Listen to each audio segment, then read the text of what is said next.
안녕하세요. 제 이름은 제시칼이에요.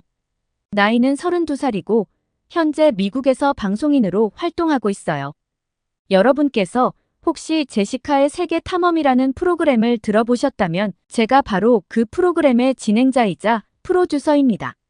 저는 캘리포니아에서 태어나고 자랐어요.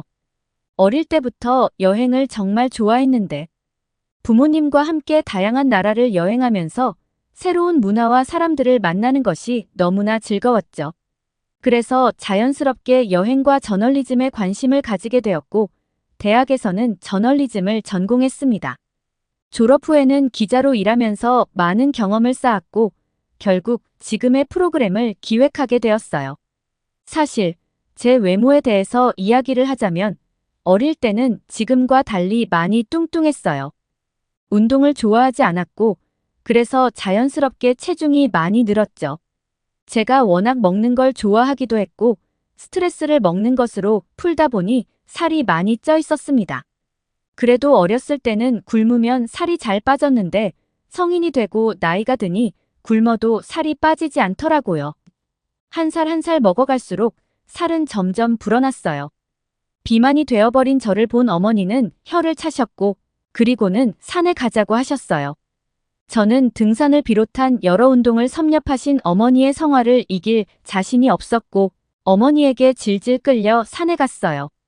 저희가 살던 도시에서 상당히 멀리 떨어진 그랜드 캐니언 국립공원에 가느라고 차로 몇 시간 이동했던 기억이 있네요. 그랜드 캐니언은 세계적으로도 유명한 관광 명소죠. 아름다운 걸 알지만 움직이고 땀 흘릴 생각을 하니 귀찮기만 했습니다. 어머니는 제 손목을 꽉 붙잡고 저를 잡아당겼어요. 어쩔 수 없이 어머니의 뒤를 따라 걷고 또 걸었죠. 그때는 정말 힘들었습니다. 땀이 비 내리듯 흘러서 물을 얼마나 마셨는지 몰라요. 그래서 화장실도 자주 가고 싶었고 여러모로 불쾌했어요. 그렇게 힘들게 산을 타고 또 타서 마침내 목적지까지 다다를 수 있었는데요. 그 자리에서 본 경관은 확실히 엄청났습니다. 그동안 TV에서 많이 봤지만 실제로 보는 건 차원이 다른 감상을 안겨주더군요. 저는 크게 감명을 받아 한동안 멍하니 경치를 바라만 보고 있었습니다. 어머니가 왜 그렇게나 등산을 좋아하는지 단박에 이해해버린 순간이었죠. 그렇게 저는 자연스럽게 등산 애호가가 되었습니다. 일주일에 두세 번씩 등산을 다니니 살은 자연스럽게 빠졌고 살이 빠진 자리에 근육이 붙었죠. 근육이 무거울 줄 알았는데 막상 붙으니 몸이 더 가볍더라고요. 근육이 있어야 몸을 컨트롤할 수 있다던 어머니의 말이 진짜였던 거죠. 2년 만에 몸에 살이 쫙 빠졌고 덕분에 물렁하던 몸이 아주 딱딱해졌습니다. 건강미가 넘쳤어요. 저는 그런 제 모습이 만족스러웠고 등산이라는 활동을 더 좋아하게 됐습니다. 그 후로 산에 오르면서 등산의 매력에 완전히 빠져버렸어요. 그래서 미국 내의 산뿐만 아니라 전 세계의 명산을 다니기 시작했죠. 유럽의 알프스, 아시아의 히말라야, 남미의 안데스 산맥까지 새로운 산을 오를 때마다 자연의 경이로움과 도전의 즐거움을 느꼈어요. 나라마다 산이 가지는 특유한 분위기도 있고 자연 경관을 감상하기 더없이 좋더라고요. 그러던 제가 한국의 산에도 다녀왔는데 그때의 기억은 지금까지 등산하면서 느꼈던 감정과는 전혀 다른 새로움이었습니다. 저는 작년에 일 때문에 한국에 다녀왔거든요. 정확히는 저희 프로그램 촬영 때문이에요. 요즘 한류가 대세다 보니 한국의 아름다운 자연과 문화를 시청자들에게 소개하고 싶었거든요. 이번 촬영에서는 한국의 다양한 명소를 방문하고 그곳의 역사와 문화를 탐방하며 현지인들과의 인터뷰를 통해 생생한 이야기를 전하고자 했어요. 그리고 저는 아무래도 등산 애호가이다 보니 한국의 유명한 산에는 뭐가 있는지 궁금해졌습니다. 한라산, 설악산, 지리산, 덕유산. 한국은 참 땅덩어리가 작은 나라인데도 그렇게 산이 많더군요. 좀 더 찾아보니 한국은 이름 없는 산까지 합하면 거의 나라 전체가 산인 수준으로 산이 많다는 것을 알게 되었고 한국에 온 김에 등산도 하고 오면 좋을 것 같다는 생각을 했습니다. 어느 산을 등반할까 고민한 끝에 웅장하다는 설악산을 선택했습니다. 한국인 분들은 잘 아는 산이죠. 제가 등산을 많이 다녔던 아프리카나 남미 국가 또는 북미 쪽 하이킹은 사실 오지인 곳도 많고 길을 잃거나 조난을 당하면 곧바로 생명을 잃을 수 있는 곳들이었기 때문에 철저하게 GPS 같은 장비를 챙기고 다녔어요. 그리고 가방에 가벼운 비상식량도 기본으로 챙깁니다. 그런데 이번 설악산 등반은 좀 가볍게 생각했어요. 날씨가 많이 춥지 않았고 오랜 시간 하이킹할 것이 아니라 옷차림은 평소와 다르게 다소 가볍게 입고 가방에도 꼭 필요한 간식 한두 개만 넣었습니다. 원래 조난을 당할 것을 대비해서 여분의 옷가지와 며칠간 견딜 수 있을 만큼의 음식을 챙겼다면 이번 설악산 산행은 편안하게 가기로 한 거죠. 왜냐하면 설악산은 높이도 적당했지만 한국의 안전 수준이 높아 한국의 산은 하이킹하기에 너무나 좋은 환경을 가졌다는 것을 알게 되었거든요. 길을 잃더라도 다시 길을 찾는 것이 어렵지 않고 설악산에는 사람들이 많다는 것이 심리적으로 굉장한 안정감을 받았던 것 같아요. 설악산에 등반하는 날엔 새벽 일찍 숙소에서 나와 도착했는데 이미 주차장은 많이 차 있었습니다. 동남아 계열 외국인들도 설악산 관광을 많이 오더라고요. 왜 굳이 겨울에 오나 싶었는데 생각해보니 그들은 겨울을 경험해보기 위해서였습니다. 저는 가장 일반적인 대청봉 코스를 선택했고 천천히 등산을 시작했습니다. 거의 정상까지 길이 이어져 있어서 생각보다 쉽게 정상에 도달했습니다. 정상에서 바라본 설악산은 아기자기하지만 웅장한 느낌이었어요. 한국의 산은 따뜻한 어머니의 품 같다고나 할까요? 새벽부터 설악산에 올라와 맑은 공기를 마시니 상쾌하고 가슴이 뻥 뚫리는 기분이었어요. 정상에서 잠시 쉬고 멋진 경치도 감상하고 하산 준비를 했습니다. 저는 일찍부터 등반을 시작했기 때문에 시간도 여유롭고 등산객이 많아서 등산길이 아니라 산을 횡단해서 내려가는 것을 택했습니다. 네, 물론 이런 행동이 위험하다는 것을 잘 알고 있습니다. 하지만 그동안에 여러 나라의 다양한 지형과 기후를 겪어보았기 때문에 자만하게 되었죠. 그렇게 거친 자연을 헤집고 천천히 내려가기 시작했습니다. 그런데 생각보다 산이 굉장히 넓었고 고개를 넘으면 또 다른 고개가 나오고 그러다 계곡이 나와서 계곡을 따라갔는데 갑자기 계곡이 끊기고 또 다른 봉우리가 나오는 거였어요. 저는 아차 싶었습니다. 출구를 찾지 못하는 미로 같았죠. 당황스러움을 감추며 원래의 등산로로 되돌아가려고 했지만 이미 많이 내려온 터라 어디서부터 어떻게 가야 할지 모르겠더라고요. 게다가 새벽 일찍 서두르는 바람에 매번 빠뜨리지 않고 챙겼던 GPS도 그날은 숙소에 두고 온 사실도 알게 되었습니다.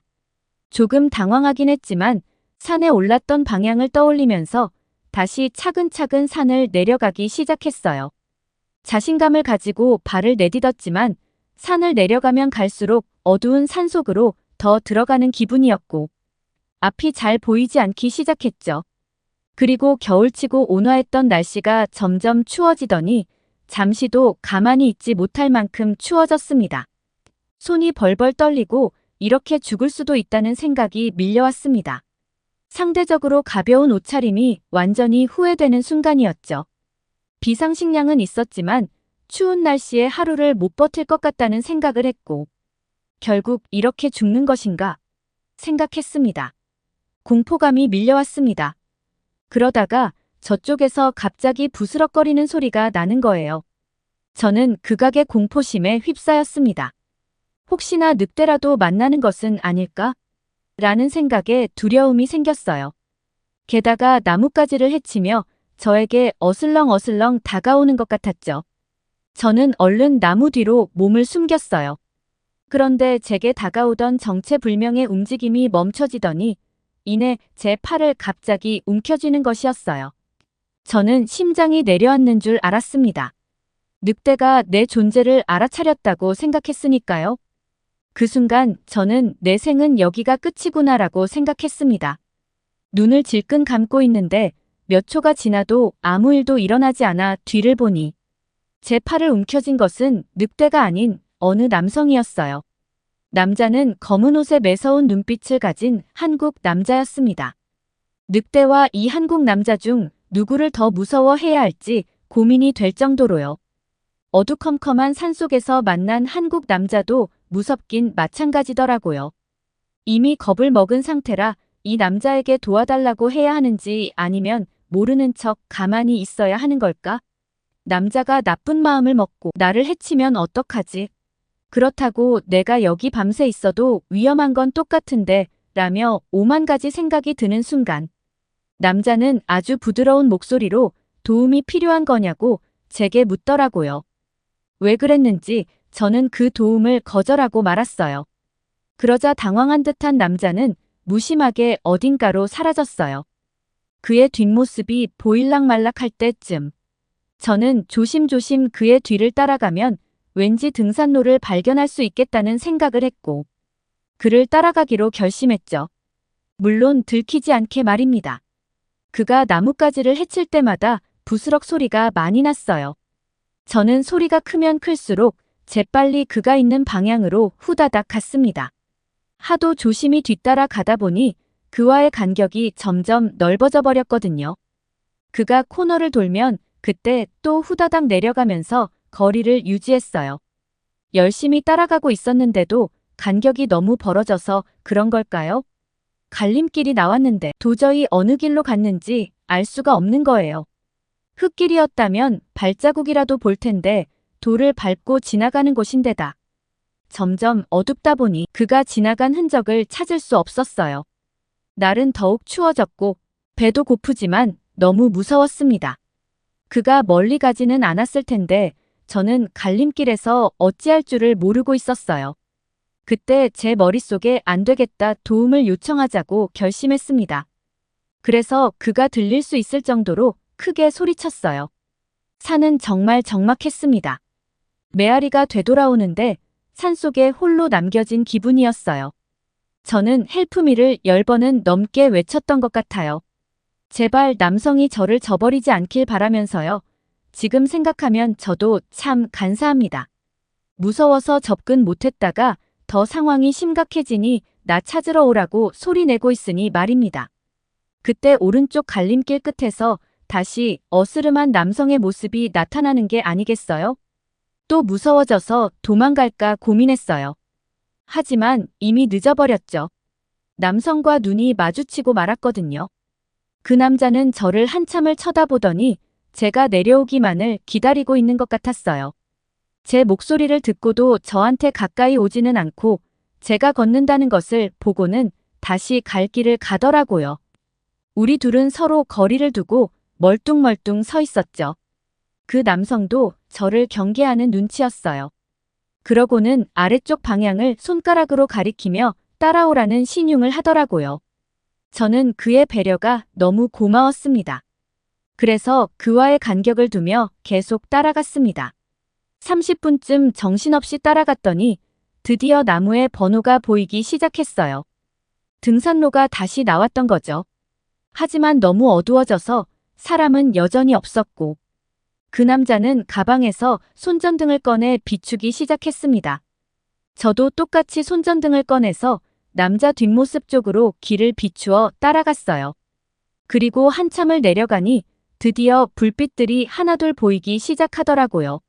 마을의 불빛들을 보는 순간 다리가 풀려버리고 말았습니다. 어느 정도 내려가니 남성은 뒤로 돌아보며 저한테 말하더군요. 미안했다고요.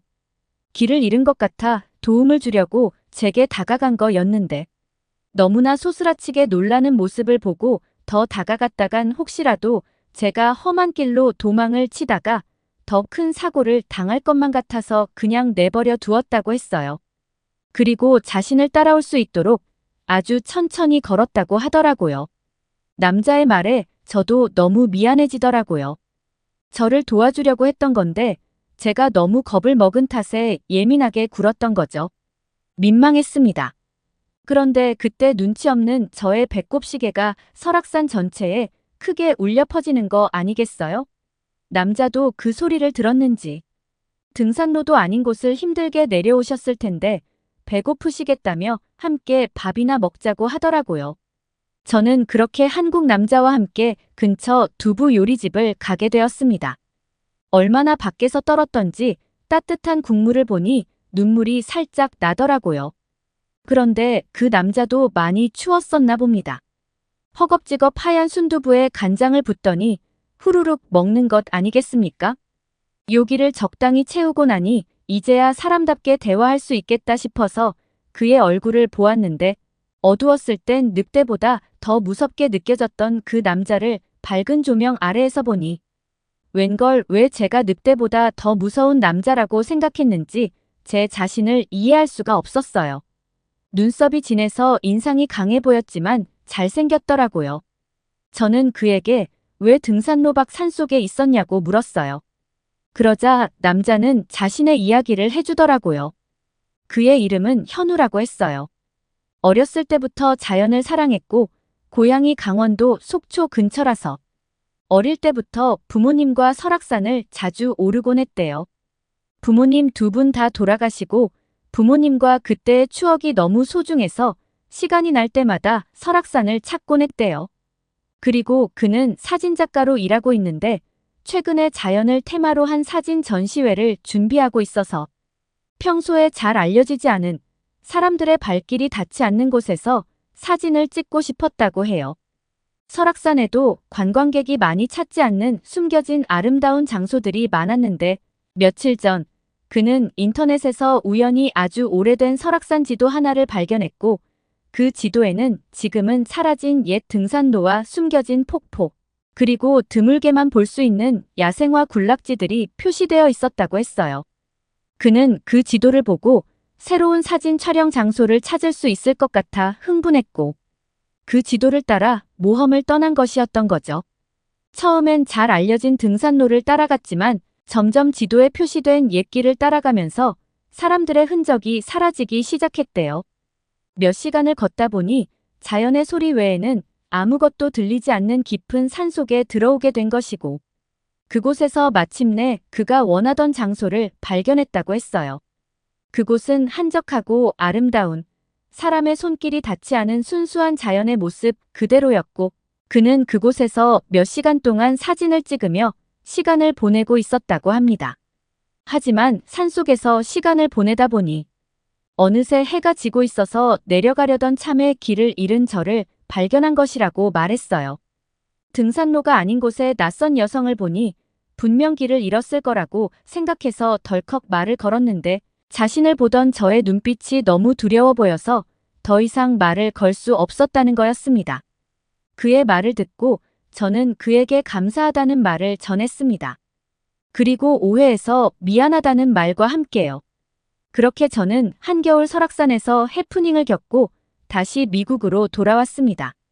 우리는 그날 이후 친구가 되었고 지금도 종종 연락하며 지내고 있어요. 인생은 때로 예기치 않은 만남으로 가득 차 있는 것 같아요. 그리고 저 조만간 설악산 친구를 만나러 한국에 가요.